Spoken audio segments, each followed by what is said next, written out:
She stood by the window, texting him again, thinking I couldn't tell by the way her fingers trembled with anticipation.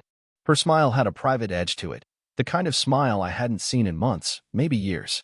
I pretended to stir my coffee like nothing was off, but inside, something was unspooling.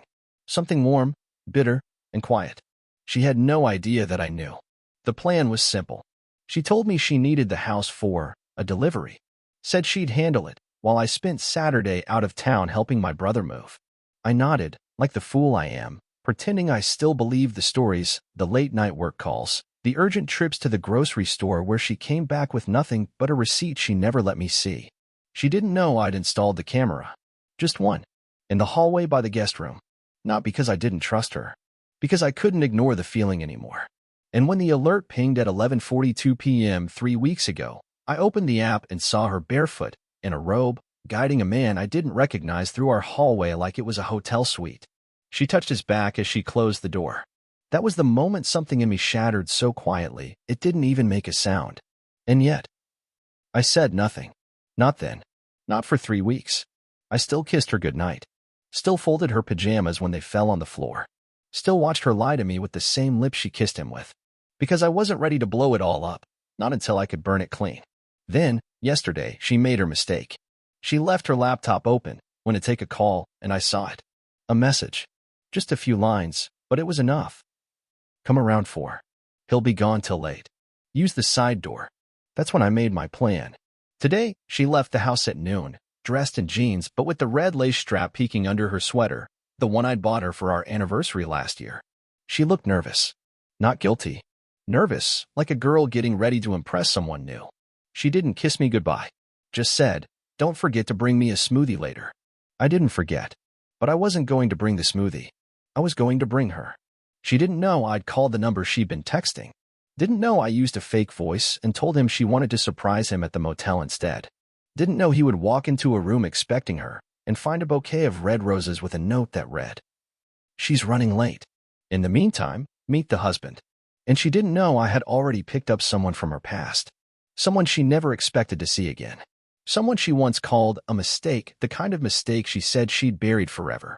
By the time she opened our front door to let her lover in, I was already pulling into the driveway. With her in the passenger seat. And what happened next? You'll wish you were there. She didn't even check who was pulling into the driveway. That's how confident she was. I parked 2 houses down and watched her silhouette through the blinds. She lit a candle, put on music. Not jazz or lo-fi like she plays when she's working. This was different, something sultry, like a signal flare. She moved around the living room like she was rehearsing something, checking her hair in the hallway mirror, adjusting the hem of that sweater I once thought looked best on her. In the passenger seat, the woman beside me sat with her arms crossed. She hadn't spoken since I picked her up. She looked out the window like this wasn't happening. Like she wasn't minutes away from confronting the woman who'd nearly ruined both of our lives. I didn't know her well, just enough to know her first name was Ember, and that she had her own history with my wife's affair partner. When I found her through an old tagged photo and sent her a cautious message, I didn't expect her to respond, let alone agree to this. But she did. Because betrayal isn't just personal. It's contagious. And sometimes, justice doesn't come with a courtroom or a gavel. Sometimes, it walks up the front steps in silence. I got out of the car first. Ember followed, hesitating only once before her heels touched our walkway. I held my breath as we reached the porch. Through the curtains, I could see my wife pouring wine into 2 glasses, wearing that same expression she used on me when we first met, wide-eyed, a little too innocent. The door was unlocked. She wanted it to be easy for him. I didn't knock. I didn't need to. I opened the door slowly, and she turned around, expecting her secret guest, but her eyes went wide the moment she saw me. And then they drifted over my shoulder to Ember. Her face went pale, then red, then pale again, like she couldn't decide which version of herself to hide behind. What are you doing here?" she whispered. I didn't say anything. I stepped inside and handed her the bouquet I'd picked up that morning, the same one she used to say were her favorite before she stopped pretending to care about small things. I didn't speak until Ember walked in behind me and shut the door. "I thought we could all talk," I said calmly. "Since honesty seems to be the only guest missing tonight." My wife looked like she wanted to scream but couldn't find the right pitch. Her eyes darted to the hallway, where the cameras were, where her lover would walk in any minute now. thinking this was some kind of seductive surprise. But we were the ones who flipped the script. The knock came right on cue. 3 soft taps. My wife didn't move. So I opened the door. And there he stood, a man in his 40s with a smug expression that vanished the second he saw me. He looked past me to Ember, and in that moment, his mouth parted, not to speak, but to panic. Ember folded her arms and said the words I'll never forget. Still think this was worth it? He tried to close the door. I didn't let him. I opened it wider and stepped aside. Come in, I said. She's been expecting you. My wife looked trapped, like the walls were closing in. And for once, I didn't feel small. I didn't feel like the fool folding laundry while she crafted alibis. I felt free. But this wasn't over. Not even close. Because I hadn't even told her about the letter yet. The one I'd left on her pillow. The one that started with, I know everything.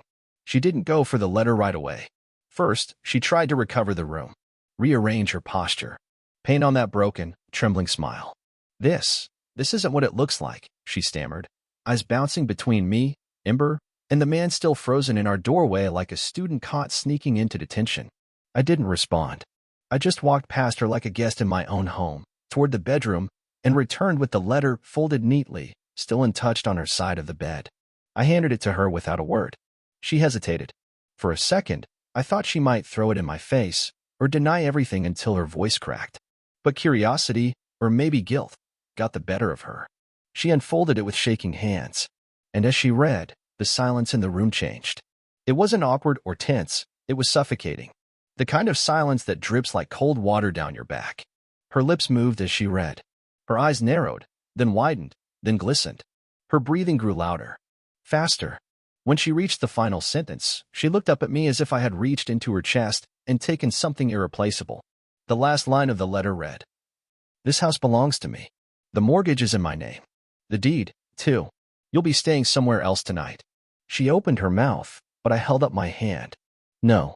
Let me finish what you never gave me a chance to say, I told her, my voice shaking now, not with fear, but finally with something closer to resolve. I saw everything. The hallway camera. The texts. The videos on your iPad you forgot to delete from your shared cloud. You weren't just cheating, Layla. You were laughing at me behind my back. Mocking me to your little boyfriend here. The man shifted uncomfortably, standing just inside the threshold, looking like he wanted to bolt but knew running would make it worse. I loved you, I continued, my voice cracking for the first time.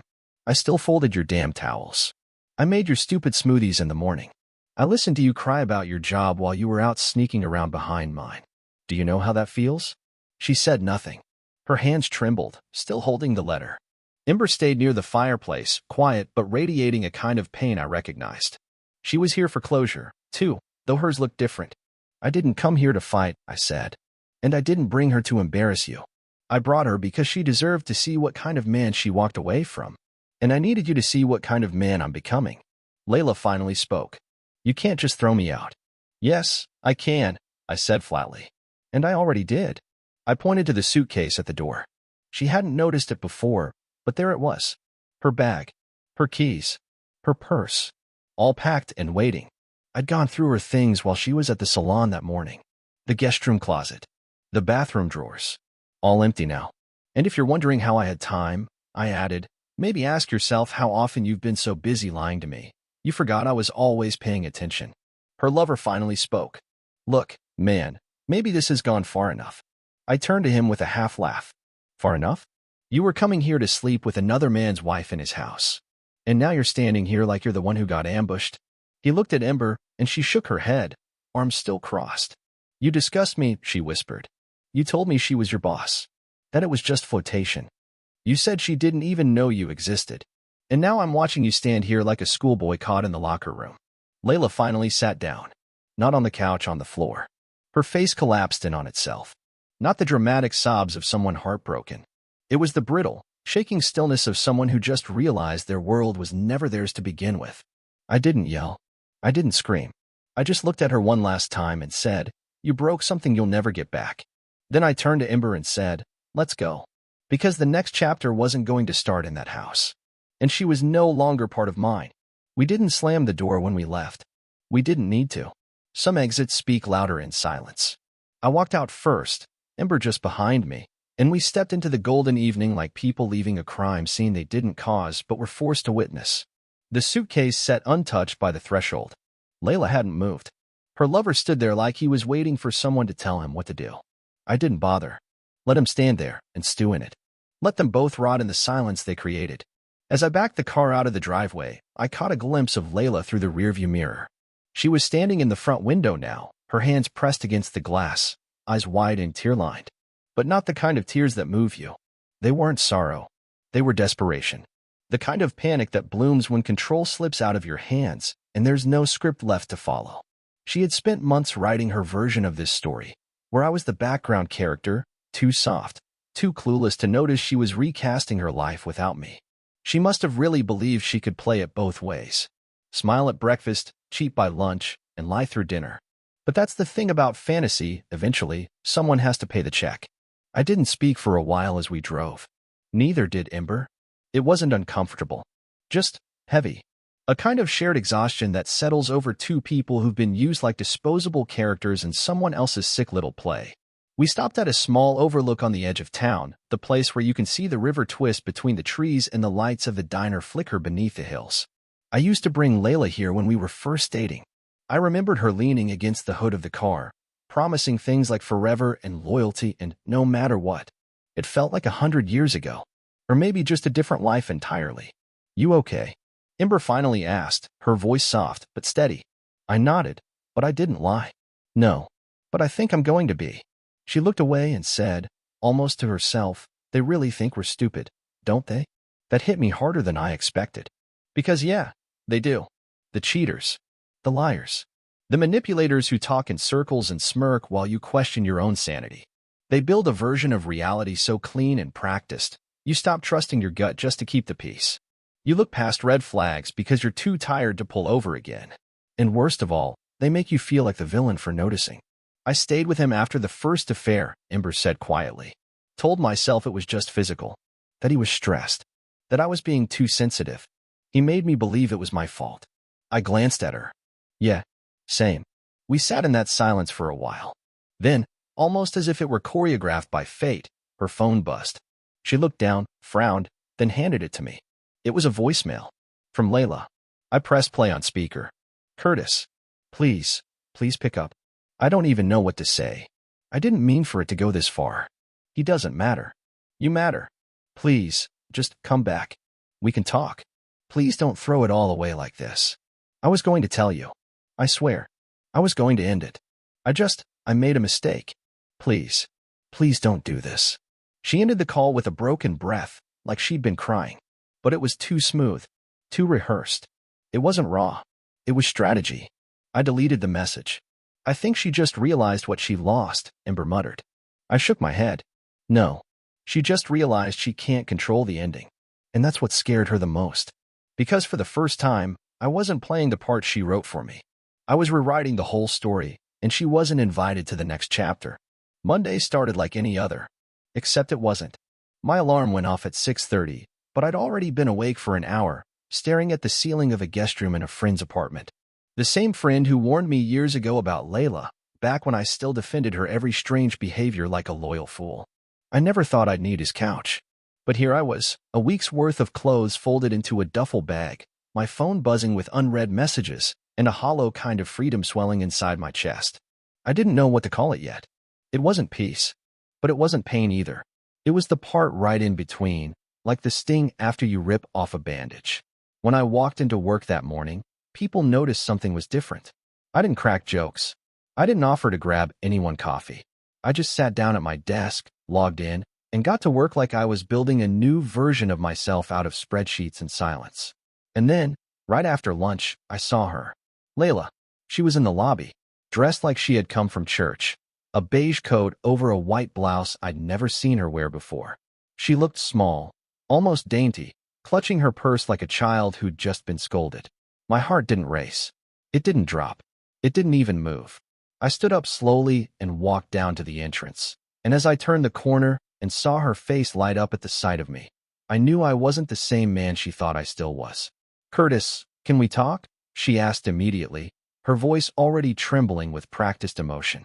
We're in a workplace, Layla, I said steady.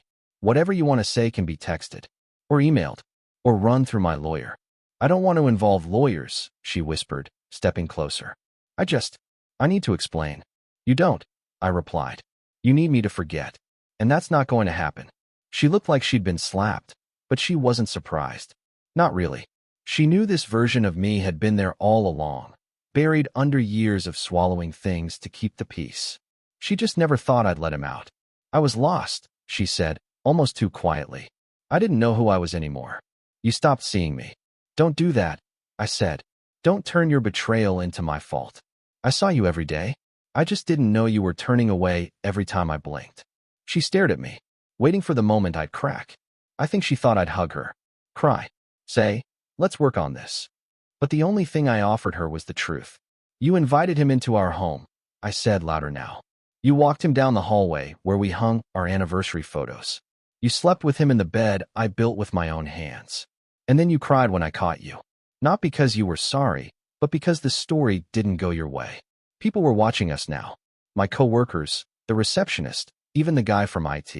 She looked around and tried to smile like we were just having a tense conversation, but her hands betrayed her, clutching that purse like it was the last thing keeping her upright. You said you wanted the truth, I added. But you only ever wanted control. Well, you don't have it anymore. Not over me. Not over my time. And definitely not over my healing. She started to say something, but I stepped back.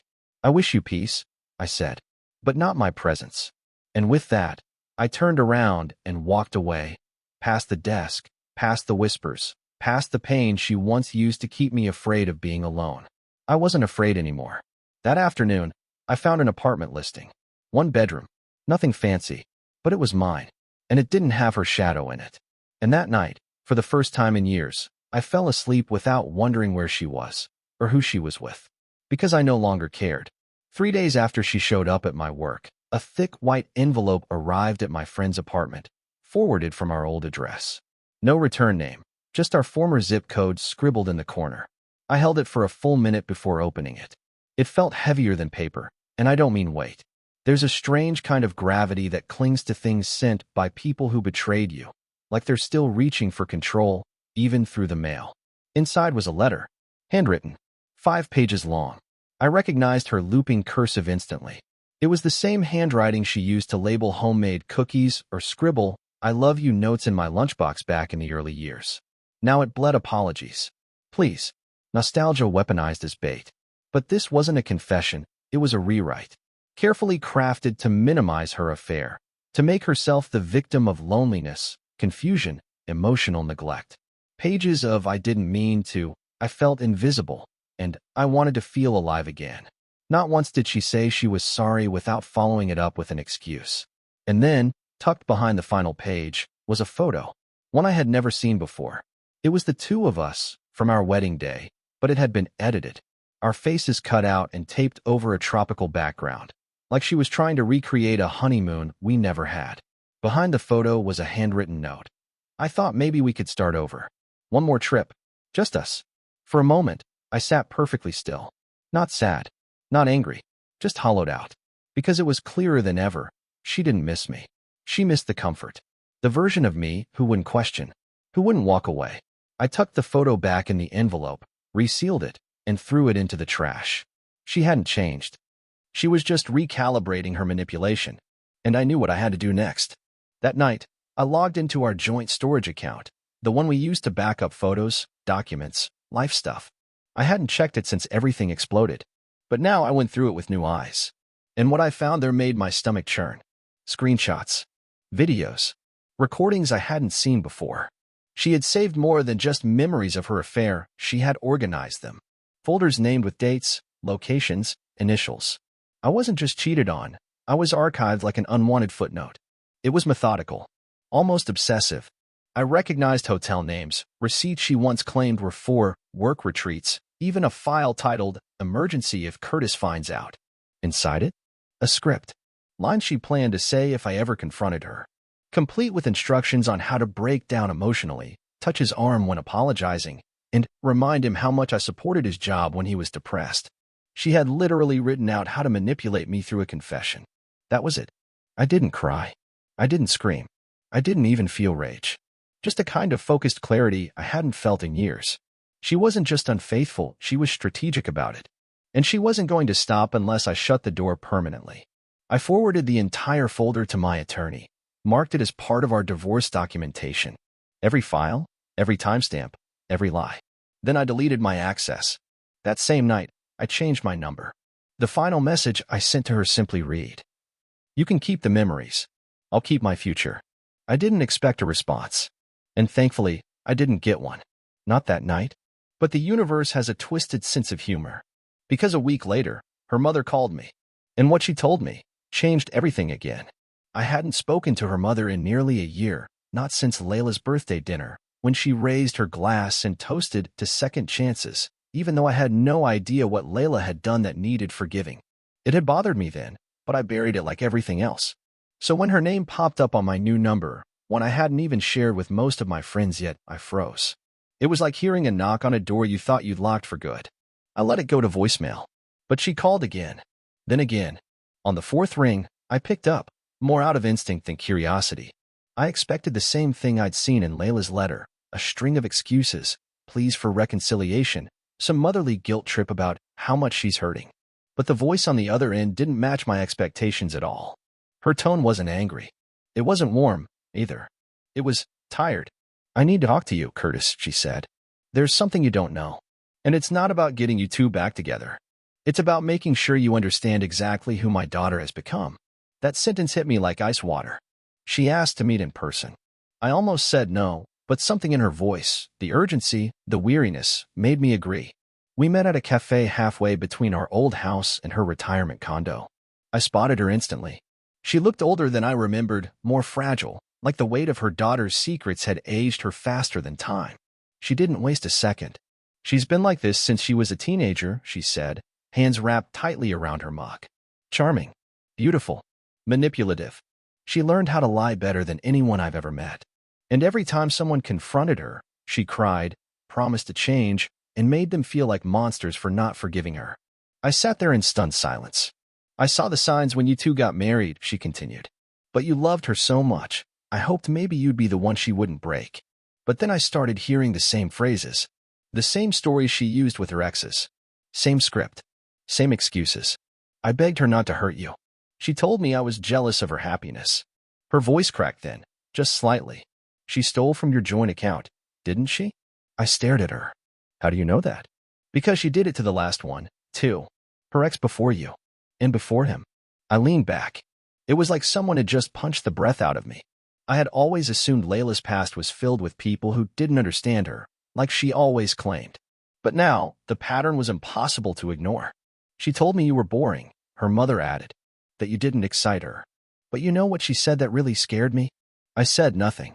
"She said, if he ever leaves me, I'll burn everything down so he can't have peace." That chilled me more than anything I'd heard so far. Her mom reached into her purse and slid a small flash drive across the table. She used my computer a few times and didn't realize some of her files got saved. Videos. Conversations with friends. Some stuff she said about you. About her plans. I wasn't sure whether to tell you.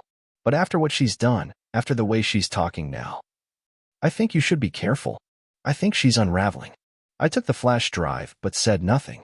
What do you say when your ex-wife's mother is the one handing you the matches to burn the last of the bridge? When we finished, she looked at me with tears she didn't bother hiding. "I'm sorry, Curtis. I should have spoken up earlier. But part of me hoped you'd be the one who could change her. I really did." I left that cafe feeling more heartbroken than I'd felt when I discovered the affair. Because it wasn't just betrayal from Layla, it was confirmation that I had spent years trying to build a life with someone who had never been real to begin with. Just a carefully curated version of herself. A performance. And I had been the most devoted audience member of all. That night, I opened the flash drive. And what I found, proof that everything I thought was over, wasn't. Because Layla wasn't done with me yet. The flash drive was like a final map through her twisted logic. There were voice recordings of her on the phone with friends, mocking my reactions, planning how to gaslight me if he ever grows a spine. One clip, in particular, stayed with me, her laughing, saying, "If he leaves, I'll make sure he regrets it every single day. He doesn't get to move on that easy." But by then, I already had. I didn't feel rage. Just closure.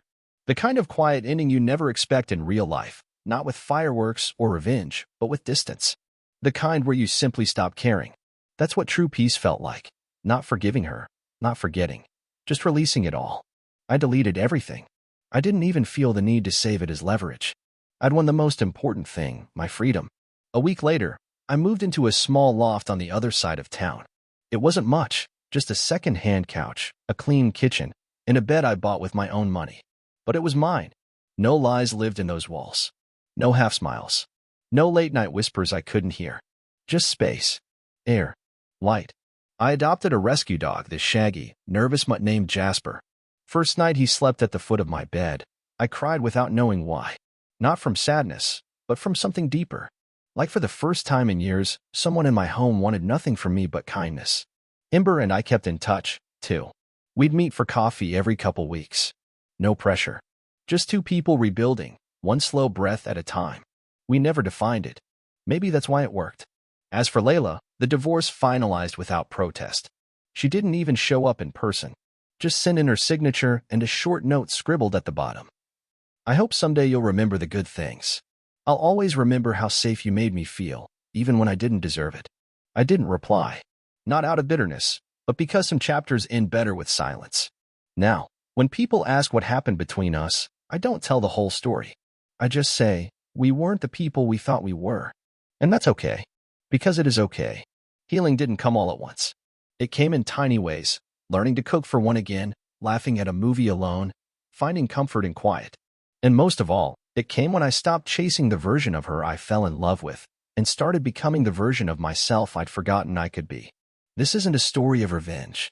It's a story of rediscovery. And I'm still writing the best parts.